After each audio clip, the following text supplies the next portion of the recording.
بسم اللہ الرحمن الرحیم، السلام علیکم ورحمۃ اللہ وبرکاتہ۔ طارق جمیل آپ کے سامنے اپنے ویلاگ کے ساتھ۔ بات شروع کرنے سے پہلے میں یہ درخواست کروں گا کہ میرے اس چینل کو سبسکرائب کر لیجئے اور اپنے دوستوں کے ساتھ شیئر کیجئے، لائک کیجئے اور کمنٹ باکس میں کمنٹ دیجئے۔ چلیے جی، آمدم برسر مطلب بات یہ ہے کہ میرے بچپن کے دن تھے یا لڑکپن کے دن تھے تو ریڈیو سننے کا بڑا شوق تھا۔ ابھی ٹیلی ویژن نہیں آیا تھا اور ریڈیو میں سنا کرتا تھا۔ دراصل ریڈیو کا شوق میرے والد صاحب کو بھی بہت تھا اور طرح طرح کے ریڈیو ہم نے گھر میں دیکھے جو ہمارے والد صاحب نے خریدے۔ ایک ریڈیو تو اتنا بڑا تھا کہ پورا ایک ریڈیو گرام جسے کہا کرتے تھے، کہ اس میں ریڈیو بھی تھا اور اس میں ریکارڈ پلیئر بھی تھا اور بہت بڑا تھا۔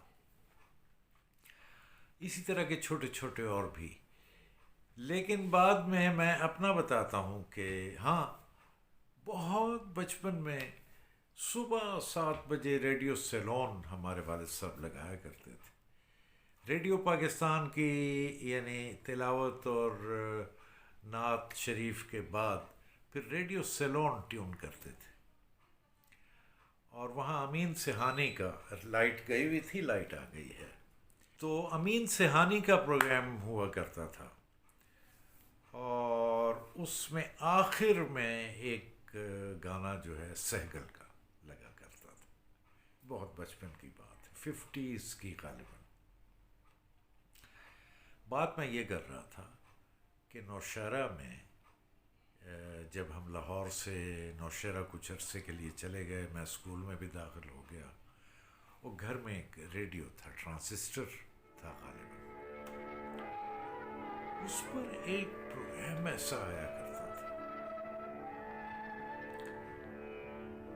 کہ کان لگا کر اور انتظار کر کے وہ پروگرام میں سنا کرتا تھا۔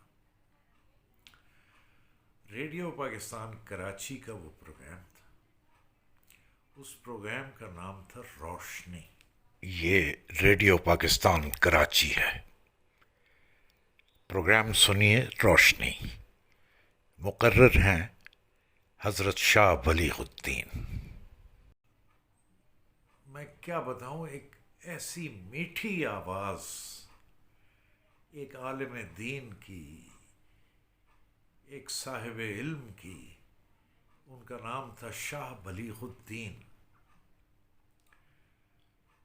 تو ان کا ایک پروگرام آتا تھا روشنی، اور اتنا پیارا انداز ان کا کہ آدمی سنتا ہی رہ جائے، اور وہ دینی اور اسلامی تاریخ کے حوالے سے اور دینی اور اسلامی باتیں ہوتی تھیں۔ یہ دیکھیے آج میرے ہاتھ میں یہ کتاب ہے،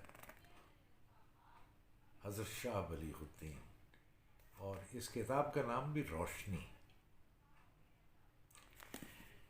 یہ اردو اکیڈمی سندھ نے چھاپی ہے۔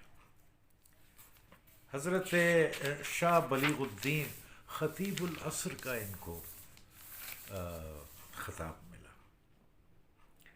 1924 میں پیدا ہوئے اور 2009 میں اس دار فانی سے کوچ کیا اور اپنے خالق حقیقی سے جا ملے۔ اللہ تعالیٰ ان کو کروٹ کروٹ جنت نصیب کرے۔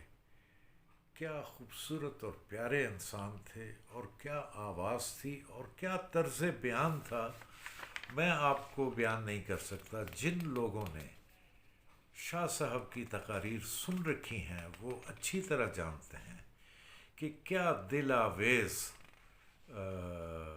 سٹائل تھا ان کا۔ تو کبھی موقع ملے تو ان کے جو تقاریر ہیں وہ آپ یوٹیوب پر بھی سن سکتے ہیں، اور ان کی کتاب یہ جو اردو اکیڈمی سندھ نے چھاپی ہے یہ بھی آپ پڑھ سکتے ہیں۔ میں اور چیزیں چھوڑتا ہوں، ایک پہلا ہی جو مضمون ہے، یہ تقریر ہے کس طرح اپنی تقریر کو سٹارٹ کیا کرتے تھے. میں اس کے شروع کے 2-4 جملے آپ کے سامنے رکھتا ہوں. پروگرام شروع ہوا روشنی. وہ پتہ نہیں کوئی ٹیون آتی تھی یا نہیں آتی تھی، اور شاہ صاحب یوں گویا ہوتے تھے. ایک کتا باغ میں آیا، جانے کب کا بھوکا تھا، کونا کونا سونگتا پھر رہا تھا، کھانے کی کوئی چیز ڈھونڈتا پھر رہا تھا. باغ کی رکھوالی ایک غلام کے سپرد تھی. تھا تو وہ کالا بھجنگ حبشی، لیکن اس کا دل آئینے کی طرح شفاف تھا. ایمان نے اس کے جذبات اور بھی سیکل کر دیے تھے. اس نے دیکھا کتا بھوکا ہے اور بہت بھوکا، تو خود بھی بے چین ہو گیا. یہ واقعہ وہ درس بولتے بولتے فرماتے ہیں کہ حضرت عبداللہ بن جعفر کہتے ہیں کہ میں پاس کھڑا دیکھ رہا تھا، اور دوپہر کھانے کا وقت تھا. کتا بھوک سے نڈھال تھا، اور یہ کالا حبشی اسے دیکھ دیکھ کر، بہرحال وہ کتا شاید ادھر ادھر ہو گیا، اور حبشی نے دوپہر کے وقت اپنے کھانے کی پوٹلی کھولی تو کتا پھر ان کے قریب آ گیا. حبشی کے اس کالے حبشی نے، غلام نے یہ دیکھا کہ کتا پھر آ گیا ہے، تو ایک روٹی اپنی پوٹلی میں سے، دسترخوان میں سے نکال کے اس کے سامنے ڈال دی اور اسے دیکھتا رہا. کتے نے کھا لی، لیکن لگتا تھا اس کی آنکھوں سے، اور وہ بار بار حبشی کی طرف منہ کرتا تھا کہ میری بھوک ابھی مٹی نہیں. حبشی نے دوسری روٹی بھی دے دی. کتا وہ بھی کھا گیا. حضرت عبداللہ بن جعفر فرماتے ہیں کہ میں دیکھ رہا تھا، اور میں نے دیکھا کہ حبشی کی پوٹلی میں 3 ہی روٹیاں ہیں. دوسری روٹی کھا جانے کے بعد بھی کتا اس کی پیٹ کی آگ نہیں بجھی، اور وہ پھر حبشی کی طرف دیکھنے لگا. حبشی نے تیسری روٹی بھی کتے کے آگے ڈال دی. اس کے بعد کتا جیسے اس کا پیٹ بھر گیا اور سیر ہو کے کھا لیا اس نے. حضرت عبداللہ بن جعفر اس غلام کے پاس آئے جو کہ باغ کی رکھوالی پہ مامور تھا، اور اس سے کہا کہ یہ تمہارے پاس کتنی روٹیاں تھیں؟ اس نے کہا سرکار میرے پاس 3 روٹیاں تھیں. اس نے کہا تم نے تینوں اس کتے کو کھلا دیں، اب خود کیا کھاؤ گے؟ اس غلام نے کہا کہ حضور ایک دن کا فاقہ تو میں کاٹ سکتا ہوں. یہ باغ ہے، ارد گرد دور کوسوں تک کوئی آبادی بھی نہیں ہے. میں اس باغ میں رکھوالی پر مامور ہوں، ایک دن کا فاقہ میں کاٹ سکتا ہوں. یہ بیچارہ کہاں جاتا اور کیا کرتا؟ یہ تو اتنا بھوک سے نڈھال تھا کہ اسے اگر روٹی نہ ملتی تو مر جاتا.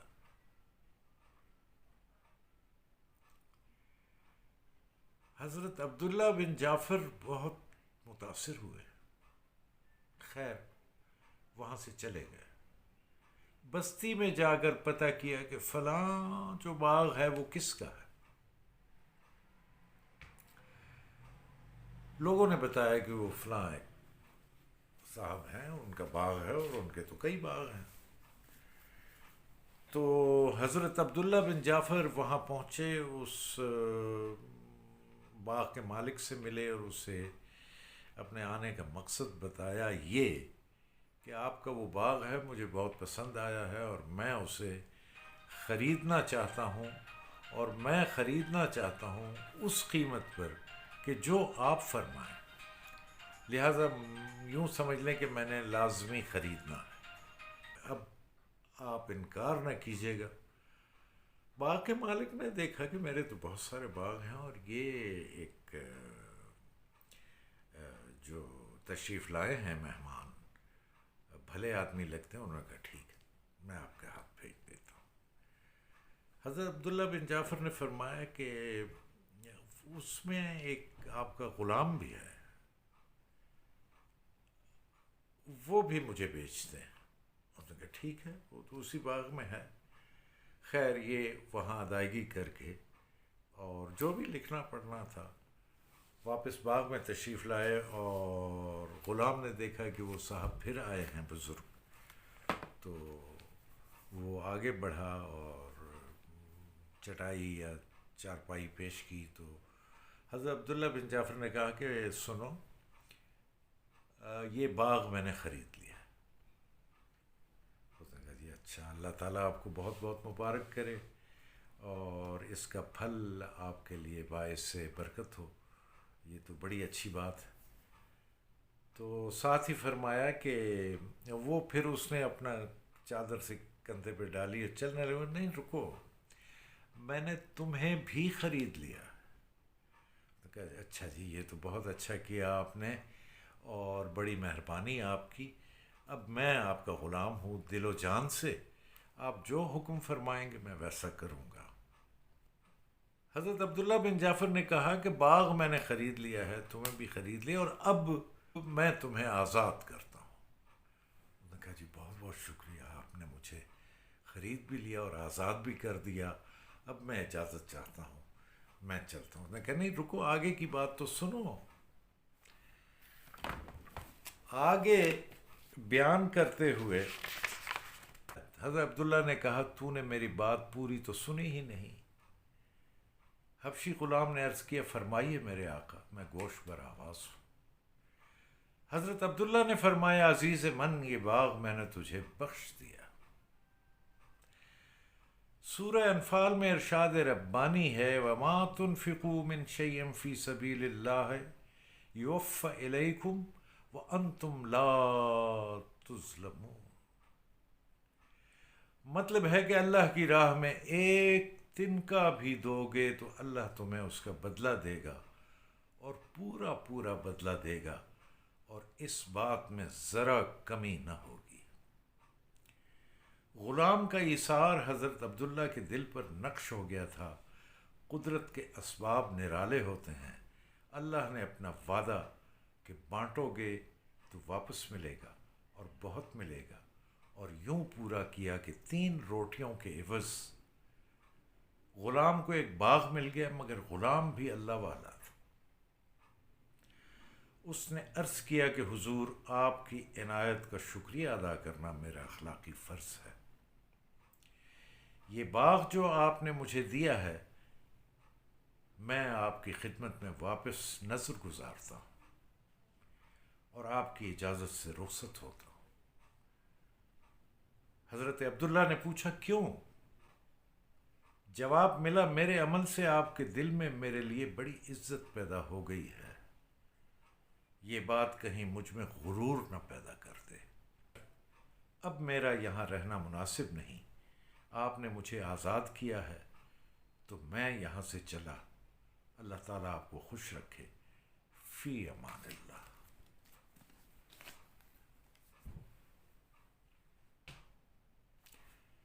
اجازت، والسلام علیکم ورحمۃ اللہ وبرکاتہ۔